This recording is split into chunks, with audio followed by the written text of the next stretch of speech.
Hello everybody, my name is Coach Logan Revere and welcome back to another episode on the Bowling for Newbies playlist. I'm super glad to see that the first one's done so well, and I'm super duper excited to continue to dive and get all these brand new and super duper stoked people within the sport of bowling. So in the previous episode, I started to discuss ways of how the scoring works and how striking and spares and the bonuses and all that, and that's super useful to know obviously. But now is when we're going to start to segue into, well, how do I strike, right? What should I be aiming for? What should I be looking for?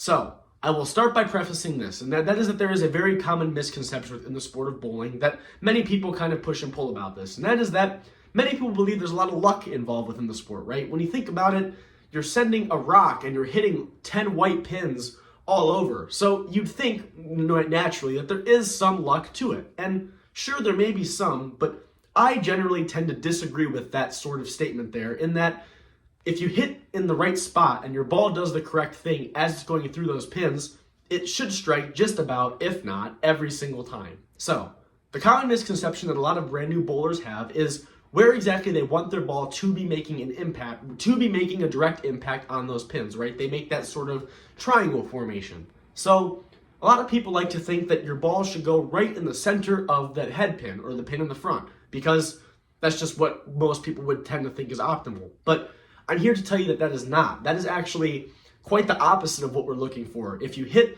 too much of that pin in the front, you're going to send that pin straight back and it won't hit the stuff on the sides, right? So you'll leave like the splits and the ugly stuff. So where you are looking to hit to have the highest odds of striking is what we commonly refer to in the bowling world as the pocket.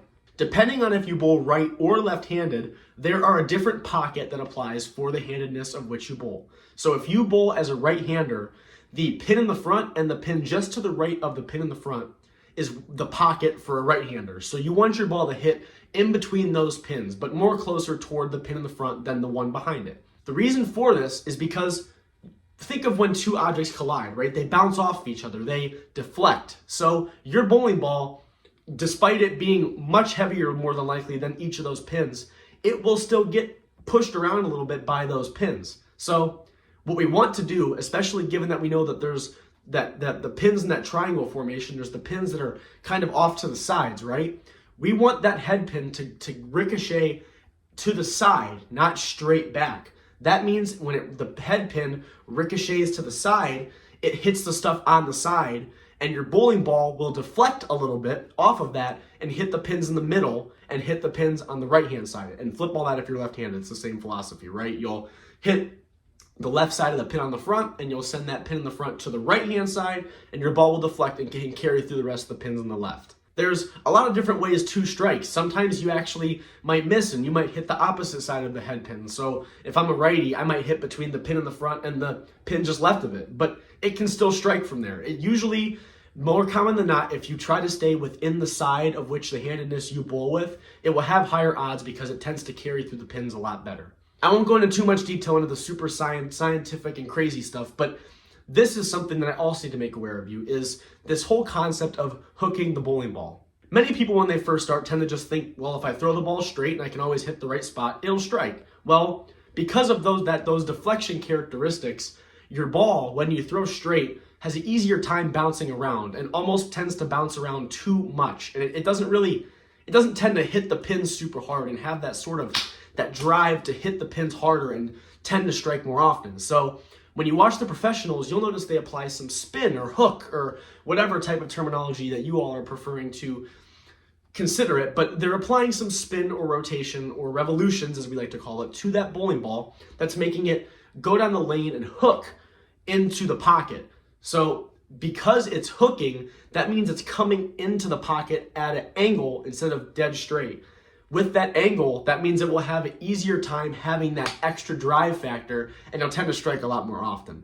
I'll get into a lot more detail on why there's a bunch of other super duper critical reasons as to why it's important to learn to hook the bowling ball. But for right now, I just wanted to make all of you aware of what exactly we're trying to hit, why we hook the bowling ball, and then in the next handful of episodes, I will be out there teaching you guys how to start to hook the bowling ball, which I know everybody loves to know. And we'll go over easy ways to do it, some things you can kind of work on over time to sort of refine those processes. But The next episode will be super duper basic understanding of ways to apply that spin and rotation onto your bowling ball to get it to hook to ensure you're scoring a lot better. Something else that's kind of interesting of note is even when you're shooting at spares or something of that nature and there's multiple pins, if you can kind of understand how your ball kind of bounces around and gets bullied by those pins, you'll tend to be able to picture what exactly it is you're trying to hit as you start to kind of move along. But again, the bottom line is just be aware of how your ball is bouncing around and try to hit in between that pin in the front and the pin just to the right or just to the left of it, depending on which hand it is you bowl with. And way more often than not, you will find yourself striking a lot more often, or at least hitting down a lot more pins than, hitting just the one on the corner or something.